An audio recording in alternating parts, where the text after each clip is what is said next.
بسم الله الرحمن الرحیم. نبی کریم صلی اللہ علیہ وسلم ارشاد مبارک تے من ترک الصلاة متعمدا فقد کفر، او کما قال علیہ الصلاة والسلام. رسول اللہ صلی اللہ علیہ وسلم ارشاد مبارک تے چی چا قصدن منس پریخودو نو دو عمل دا کفر کو. رسول اللہ صلی اللہ علیہ وسلم ارشاد فرمایو چې چا قصدن منس پریخودو نو دو کفر کو. په دې حدیث مبارک کې د الله نبی صلی الله علیه وسلم بیلماستوب ته کفر ویلې دی چې یو سړی بیلمازه دی او د منز نه کوي نو دا عمل چې دی دا د کفر کوي. چونکه په دې حدیث مبارک کې کفاره ټکي ویلې دی نو کفر په دوه قسمه باندې دی، یو اعتقادي او بل عملی. نو په دې ځکه اعتقادي کفر ته مراد نه دی د عقیده، بلکې عملی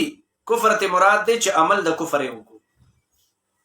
ځکه چې د مسلمان او د کافر په مینس کې پیژنګلو چې کیږي نه هغه هم په منځ باندې کیږي. نبی کریم صلی الله علیه وسلم فرمایي چې کم یو سړی بیلمازي نو د دو په وجه باندې خو شاته چې کم کورونه دي په هغوی باندې د الله لعنت ورېږي. د هغې اصلي وجه هم دا ده چې کم کورونه دي او په هغې باندې لعنت ورېږي نو وجه یې دا ده چې دغه خلک دوی ته دعوت نه ورکوي. په دې حدیث کې هغه خلک نه دی شامل چې کم خلک ورته دعوت ورکوي او هغه بیا په راه راست باندې نه راځي، نو دغه سړی د ګناه نه بچ دی.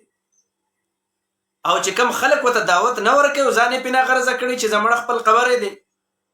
زما پې څه کار دی، نو دغه خلک ورسره باقاعده چې دی دا ورسره جهنمیان دي او دا ګنهګار دي ورسره. نو ځکه د الله نبي صلی الله علیه وسلم وفرمایل چې چا منس پرېښودو نو دو عمل له کفر وکړو. منس په تمامو عباداتو کې دومره لوی اهمیت لري چې که یو سړی په ولاړه باندې نشي کولی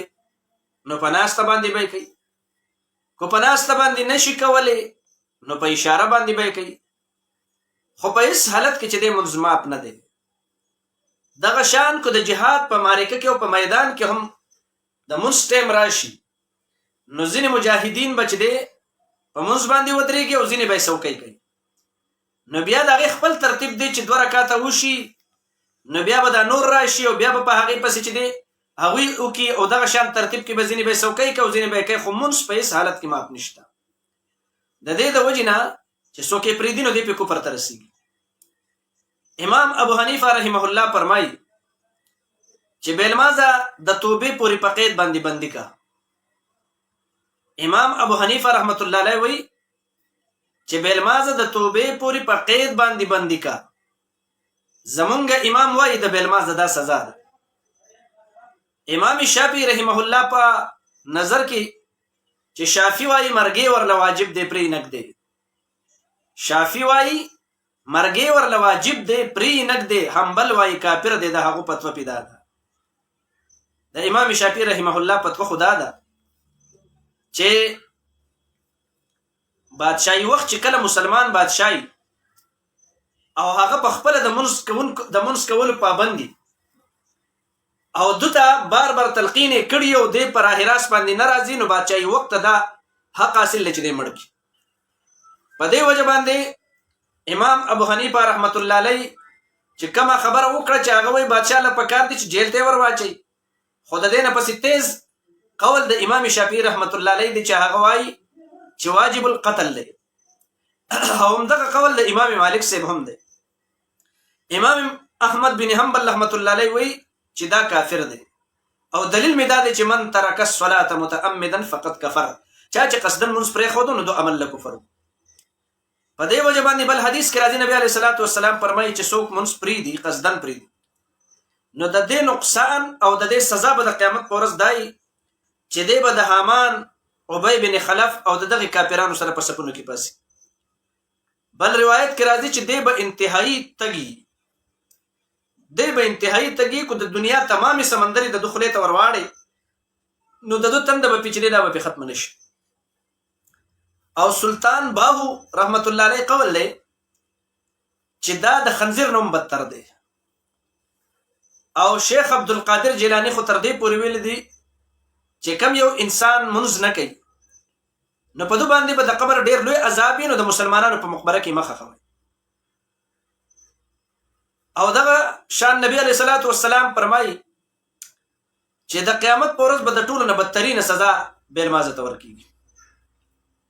علامه ابن الجوزی رحمت الله علیه فرمایي چې د بیلمازه نظر دومره زیات قبیح نظر دی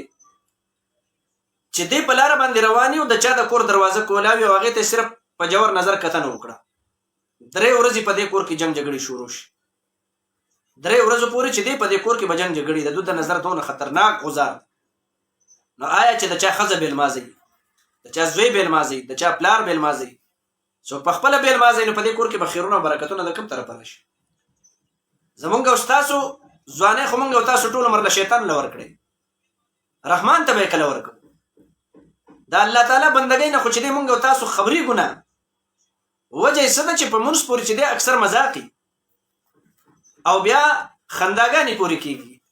یا وای چې به راځي چې ځان د مونږ نه خلاص کو ځان د مونږ نه څنګه خلاص کې په مونږ باندې ځان خلاص کا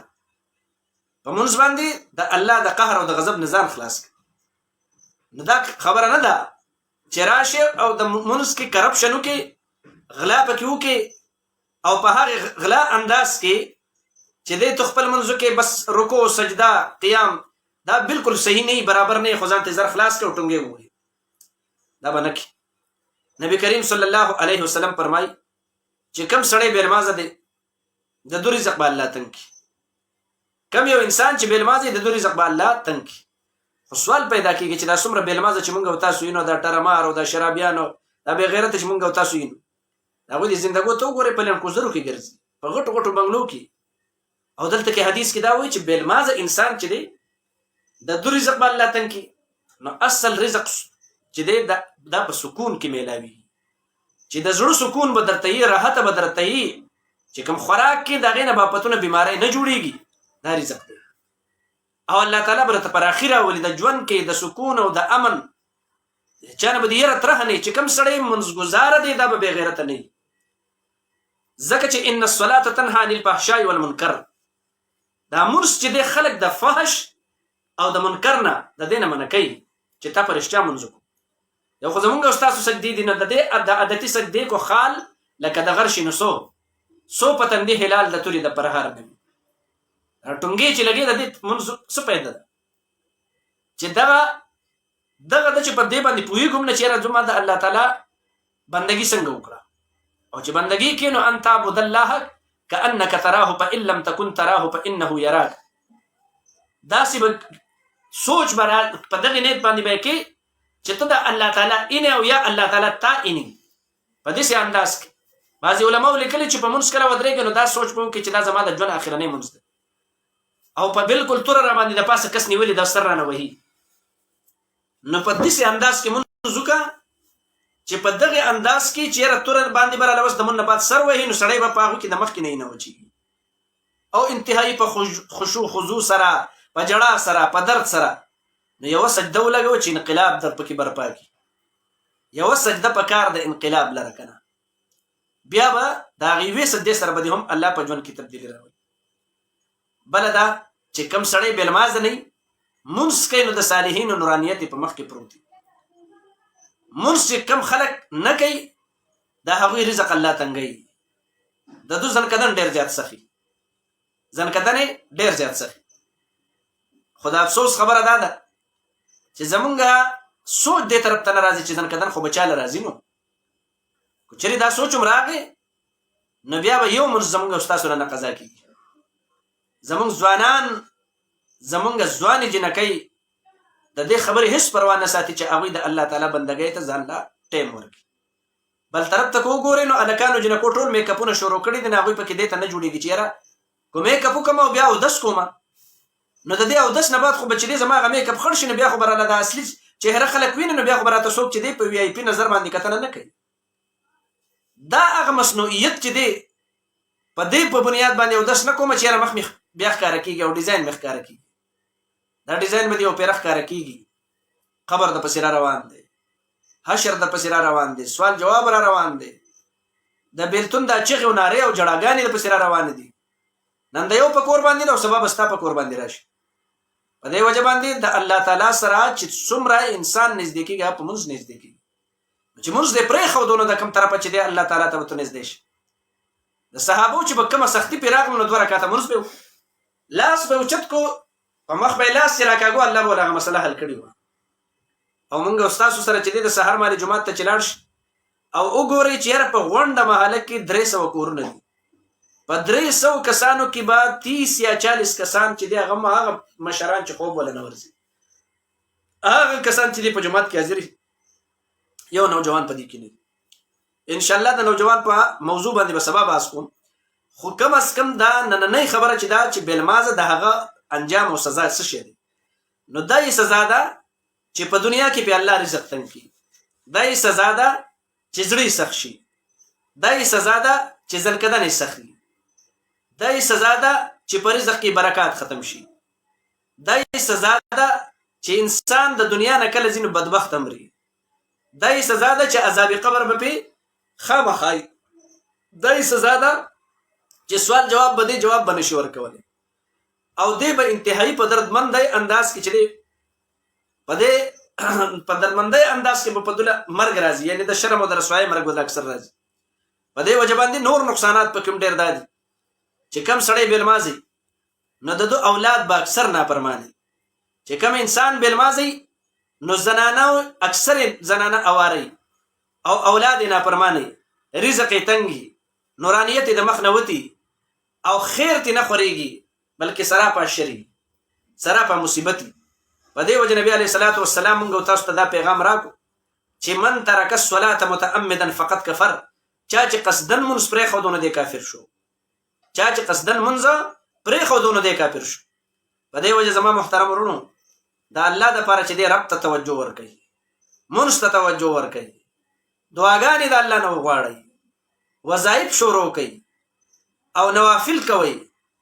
که هغه د اشراق دی، که هغه د حاجاتو دی، که هغه د ماښام دی، صلات اوابین دی،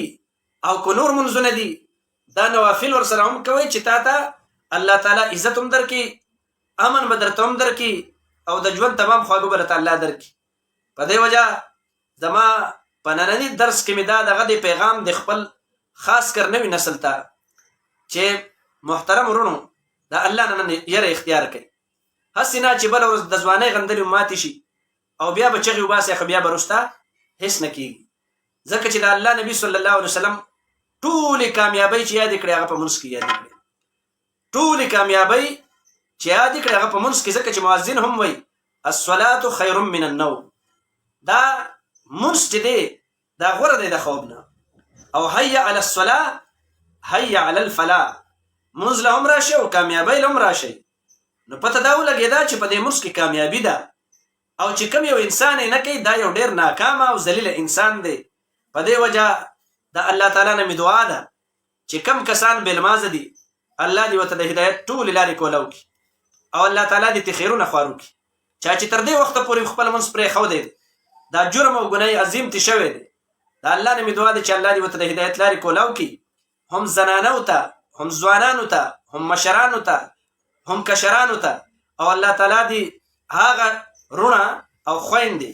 د ژوند تمام خواږه په پیرزو کې څوک چې زمونږ د درس حدیث هم اوري او بیا نور مسلمانانو ته شیر کوي هم او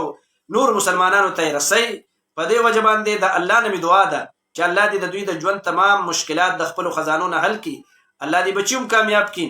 او الله تعالی دې ورته خیرونه او برکتونه ورکړي. او دا کوم اختر چې را روان دی دا اختر د خوشحالو کول دی ورته الله دا اختر دی ورته الله د خوشحالو نه ډک کړي او په حقیقي معنو دی په الله تعالی دا اختر کړي. واخر دعوانا ان الحمد لله رب العالمين.